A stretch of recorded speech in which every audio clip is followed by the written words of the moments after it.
এখনো কারো কারো মনে তা স্মৃতি হয়ে রয়। তেমনি এক সোনালী স্মৃতি থেকে ইতিহাস হয়ে যাওয়া বাংলাদেশের সেই সাফ জয়। সেমিফাইনালের সুপার রাইভাল ভারতকে গোল্ডেন গোলে হারিয়ে ফাইনাল, আর তারপর জাতীয় স্টেডিয়ামে মালদ্বীপের বিপক্ষে সেই ঐতিহাসিক জয়, যে ইতিহাসের সাক্ষী হয়েছিলেন বেগম খালেদা জিয়া।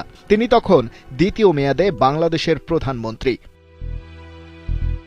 স্মৃতির পাতা ধরে চলে যান আরও পেছনে। ১৯৯৩ সালে ষষ্ঠ সাউথ এশিয়ান গেমস।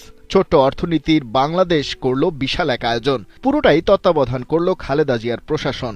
৭টা দেশ অংশ নেয় ১১ ডিসিপ্লিনে। জমকালো সেই আয়োজনের উদ্বোধন অবশ্য করেছিলেন তৎকালীন রাষ্ট্রপতি আব্দুর রহমান বিশ্বাস। তবে বেগম জিয়ার ক্যারিশমেটিক লিডারশিপের প্রভাব বাংলাদেশের ক্রীড়াঙ্গনে কিভাবে আর কতটা পড়েছিল সেটা বুঝতে হলে ঘটনাগুলো দেখতে হবে আরেকটু গভীর দৃষ্টিতে। যার সতর্ক অবস্থান ছিল দেশের খেলাধুলায় যেন কোনোভাবেই ঢুকে না পড়ে রাজনীতি। তাই তো বিভিন্ন স্পোর্টস ইভেন্টে রাষ্ট্রপ্রধান হিসেবে হাজির হয়েছেন ঠিকই, কিন্তু ক্রীড়াঙ্গনে তার প্রভাব বলতে ওটুকুই। সরকারি অর্থ বরাদ্দ দিয়ে নিজের নামে বাহবা নেয়া, আর সেই সুবাদে বিভিন্ন ডিসিপ্লিনে পছন্দের মানুষকে বসিয়ে কলকাঠি নাড়ানোর রাজনীতিতে বিশ্বাসী ছিলেন না কোনোদিন।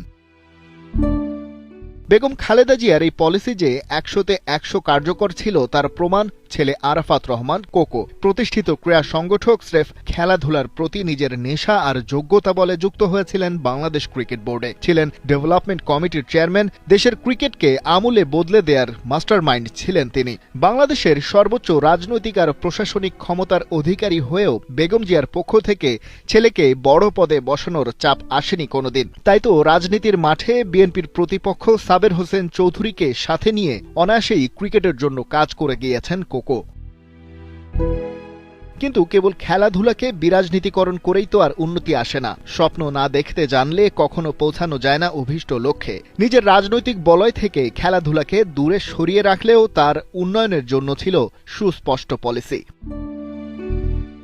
সাল ২০১৬। বেগম জিয়া তখন ক্ষমতা থেকে যেন বহু ক্রোশ দূরে। আরাফাত রহমান কোকো পৃথিবী ছেড়ে চলে গেছেন বছরখানেক আগে। সন্তানহারা সাবেক প্রধানমন্ত্রী ঘোষণা করলেন বিএনপির ভিশন ২০৩০, যার বড় একটা অংশ জুড়ে থাকল ক্রীড়াঙ্গন উন্নয়নের রোডম্যাপ।